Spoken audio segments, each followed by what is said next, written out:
여전히 물러터졌구나 바퀴. 지상 최강 유지로와 어머니 에미 사이에서 태어난 한마 바퀴는 바퀴권의 창시자이며 현지야 격투장 챔피언으로 남아있는데요. 오늘은 한마의 핏줄 중 가장 짙은 피를 가진 바퀴에 대해 알아보겠습니다. 바로 시작합니다. 1. 가족. 바퀴는 지상 최강의 생물이라 불리는 유지로의 유전자, 그리고 유지로가 선택한 여자 에미가 부모이며 확연히 다른 핏줄을 가지고 있었는데요. 에미는 바퀴를 키우는 목적이 아버지 유지로를 기쁘게 해주는 것이었으며 미치광이 싸움광인 유지로의 상대로 키워왔습니다. 확실히 정상은 아닌 바퀴의 에미인 에미가 유지로와 결혼하게 된 것도 유지로가 봤을 때도 아이에는 태생이 다르다며 사람이 죽는 걸 보고 웃는 걸 느꼈다 하여 선택했다 했는데요. 이런 개막장 부모는 이 둘뿐이겠구나 싶었으나 유지로에게는 또 한 명의 아내가 있었으며 이는 전쟁터에서 겁탈을 해버린 군인 제인이었습니다. 유지로의 또 다른 아내 제인에게서 나온 아들은 한마 잭이 있으며 바퀴와 잭 두 사람은 성인되어 첫 만남을 가지고 지하격투장 결승을 치르는 모습을 보이기도 하였습니다. 그리고 아직까지 등장하지는 않았으나 과거 유지로는 세계 곳곳에 자신의 씨앗을 뿌려두었다 말한 것을 보면 훗날 또 배다른 형제가 나탈 것으로 추측됩니다. 마음에 들어. 2. 챔피언. 바퀴는 확연히 다른 핏줄은 물론 엄청난 트레이닝과 경험을 쌓아왔으며 도쿠가와가 운영하는 지하격투장 챔피언으로 군림을 하고 있었는데요. 중국 무술 광신자 레츠카이오나 오로치도포 등 엄청난 강자들이 토너먼트에서 도전을 하기도 하였으나 모두 때려눕힌 뒤 결승전에서 자신의 형인 제칸마를 나가리시키며 챔프가 누구인지 확실히 보여주었습니다. 현재까지도 토너먼트 이후 여러 도전자들을 상대로 싸우는 모습을 보여주고 있으며 경기장 밖에서는 패배하여도 지하격투장에서만큼은 고대괴물 피클이나 최강자 무사시까지 모두 발라버리며 최강자의 모습을 보여주고 있는데요. 챔피언 버프를 제대로 받으며 챔피언의 힘을 잘 보여주고 있습니다. 3. 에어. 최근 바퀴에서는 에어된 장국이나 에어 검술까지 다양한 개쌉스러운 장면이 나타나며 이게 뭔가 싶은 분들이 많았을 텐데요. 하지만 이 에어의 초기 창시자는 바로 바퀴였으며 바퀴는 자신의 상대를 이미지 트레이닝만으로 형체가 나오게 만들 수 있었습니다. 일명 에어 훈련으로 자신의 상대가 누구든 이미지를 만들어내고 실제 코피가 터지며 싸우는 모습을 보여주는데요. 거대화된 사마귀는 물론 공룡까지 만들어내며 자신의 집 지하에서 바퀴는 훈련을 하는 모습을 보였습니다. 그리고 이 에어 훈련을 이용하여 바퀴는 최종 형태인 바퀴권을 완성하였는데요. 그의 스승은 매우 위험한 인물로 그를 모티브로 엄청난 기술이 완성되었습니다. 4. 스승. 바퀴에게는 초창기 스승이라 할 수 있는 인물이 없었으며 야차원숭이나 유지로와 같은 강자들을 상대하며 깨달은 무언가로 혼자 성장하였는데요.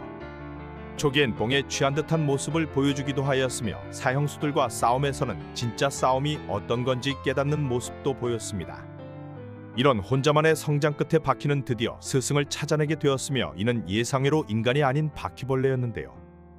혼자 지하에 처박혀 있어서 마시가 버린 것인지 바퀴는 바퀴벌레를 보며 왜 저놈은 저리 빠른 것인지 골똘히 생각하다 몸이 액체여서인가라는 추측까지 하게 되었습니다. 그날부터 바퀴는 바퀴벌레를 진정 스승이라 생각하며 자신의 신체를 액체화시키는 데 전념하였는데요. 그리고 이 수련을 통해 얻은 것이 바로 바퀴권이었으며 바퀴권은 상대가 의식하기 전 쓰러뜨리는 개빠른 공격 기술이었습니다. 바퀴는 바퀴를 스승이라 생각하며 여지껏 이 기술을 잘 써먹는 모습을 보여줍니다. 5. 여친.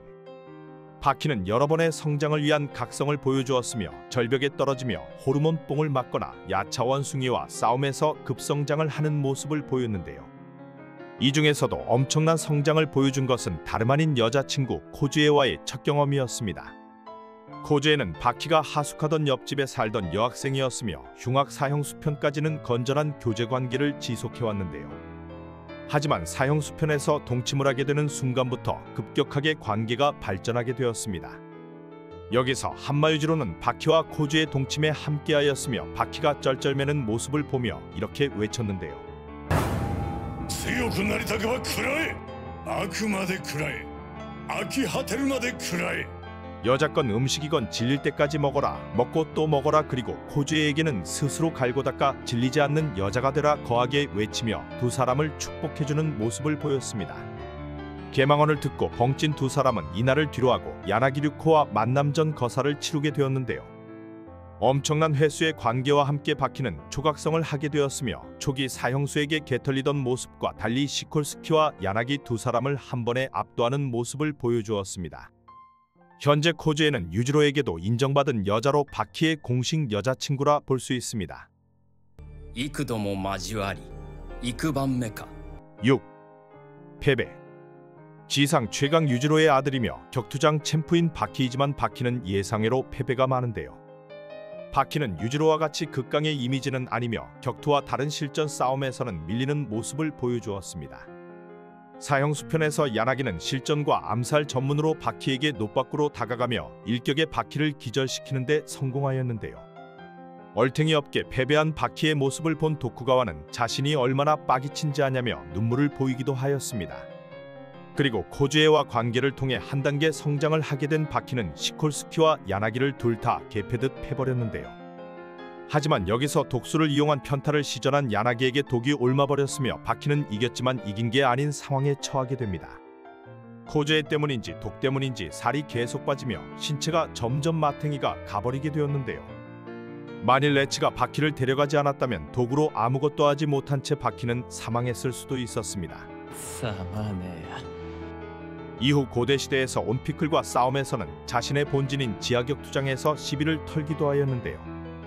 바퀴가 피클의 뺨따구를 톡톡 치자 개빡이 친 피클은 바퀴에게 덤벼드는 모습을 보여주었습니다. 엄청난 높이에서 떨어진 바퀴를 보며 피클은 바퀴에게 개굴욕을 선보이기도 하였는데요. ちっとも危険じゃないんだよこれは 피클은 바퀴를 장난감 취급하며 좀 더 놀아달라 기도를 하기도 하였습니다. 사실상 여기서 패배하였다고 봐도 되는 바퀴는 최종 형태로 변한 피클에게는 엄청난 공격들을 퍼부었으며 이때 피클은 바퀴의 기술을 습득하여 기술을 사용하는 모습을 보였는데요. 사실상 바퀴가 패배한 게 맞지만 하나야마가 피클이 바퀴에게 겁을 먹고 기술을 사용한 게 아니냐며 졌지만 이겼다는 이상한 상황을 만들어 주었습니다. 이후 또 한 번 바퀴는 강적을 만나게 되는데요. 도쿠가와가 과학력과 심령술을 합세하여 만든 무사시와 만나게 됩니다.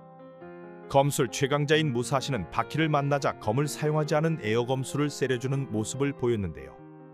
검이 없지만 검에게 당한 바퀴는 순간 몸이 굳어버리기도 하였습니다. 이후 무사시를 상대하였으나 발목을 잡힌 바퀴는 그대로 내동댕이 쳐지게 되었는데요. 이 일격 한 방에 바퀴는 기절을 하였으며 몇 시간이 넘도록 깨어나지 못하는 모습을 보였습니다. 다시 일어나 무사시에게 재대결을 신청하였으나 무사시는 네가 기절한 순간 나에게 몇 번을 되질 뻔했는지 아냐며 패배자가 할 말이 아니라 말하고 현실을 적나라하게 깨우쳐 주었습니다. 7. 악마. 바퀴는 유지로와 두 번째 부자 싸움을 벌였으며 여기서 쓰러졌지만 에어 공격으로 유지로에게 공격을 날리는 모습을 보여주었는데요. 이후 에어된 장국과 알 수 없는 승패 결정으로 부자 싸움은 마무리되었습니다. 부자 싸움 이후 바퀴는 닥터 쿠레하를 통해 신체 검사를 하게 되었는데요. 그리고 쿠레하는 무언가를 발견하며 빨리 동료에게 달려오라 전화합니다. 바퀴 신체에 엄청난 일이 있는 것인가 싶던 쿠레하는 한 사진을 보여주는데요. 이것은 바퀴의 뇌라며 뇌가 악마의 형상을 하고 있다 말합니다. 뇌가 쭈글쭈글한 악마의 모양을 하고 있으며 이는 한마 가문의 트레이드 마크인 등짝의 근육과도 똑같이 생겼으며 다른 곳들의 주름도 악마의 형상을 하지 않았을까 생각되네요. 감사합니다. これ